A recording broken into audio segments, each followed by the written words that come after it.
Најпогодени во коруптивниот случај со ИПАР-3 програмата се преработувачките компании, особено од конзервната индустрија, каде според нивната асоциација речиси половина од нив се корисници на европските пари. Не им оди во корист, бидејќи сепак не се работи за некоја премногу висока профитабилна индустрија, така да оние кои се започнати или се во процес на одобрување или на имплементација, веројатно ќе претрпат некои финансиски штети заради пролонгирање на имплементирањето на проектите, нели кредитите доколку ги имаат земено ќе се пролонгираат и ќе се зголеми исплатата на камати и така натаму. За преработувачите најдобро е овој случај да има што поскоро своја завршница, бидејќи не верувам дека 2 до 3 години тоа би било катастрофа за индустријата и општо за македонското земјоделство.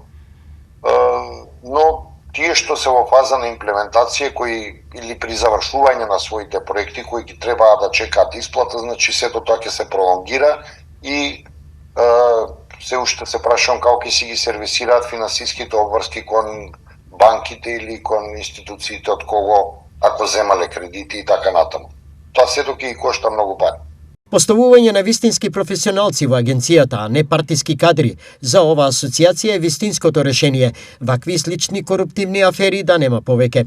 Решението го гледаме во брзо решавање на оваа проблематична ситуација, значи назначување нови одговорни, но меѓутоа високо професионални лица, не секогаш само по партиска директива, туку професионалци кои ќе бидат ценети и од нашата домашна индустрија, но и од ЕУ телата кои се одговорни за имплементирање на ИПАР програмата, до опремување со кадар, како што бидејќи знаеме дека недостасуваше кадар во агенцијата, то целиот овој процес што е можно побрзо да заврши и следниот пат и следните повици да бидат на многу по-професионално ниво и објавени и потоа решавање од страна на платежната агенција. Според Министерството за финансии, корисниците на европските средства се вклучени во мерката 3, каде на одобрување чекаат 24 барања со вкупна финансиска подршка од 7,4 милиони евра.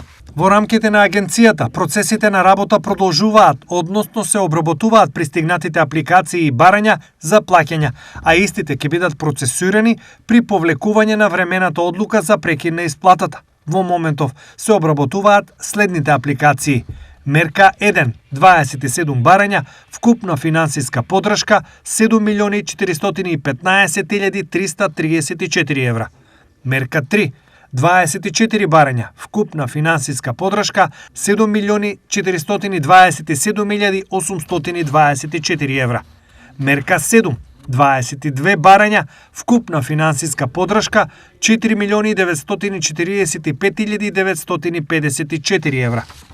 Целата сума на ИПАР програмата изнесува 97 милиони евра европски средства и 31.073.333 евра национални средства. Приоритет на службите на Министерството за финансии е да се осигура регуларност и легалност на процесот и во најкус може рок да се одблокира процесот без да предизвика штета на корисниците, како и на угледот на самата програма и на државата во целина. Стои во реакцијата на Министерството за финансии. ИПАР-3 програмата трае 5 година, но нејзината целосна реализација е планирана до 2027 станува се понеизвестна.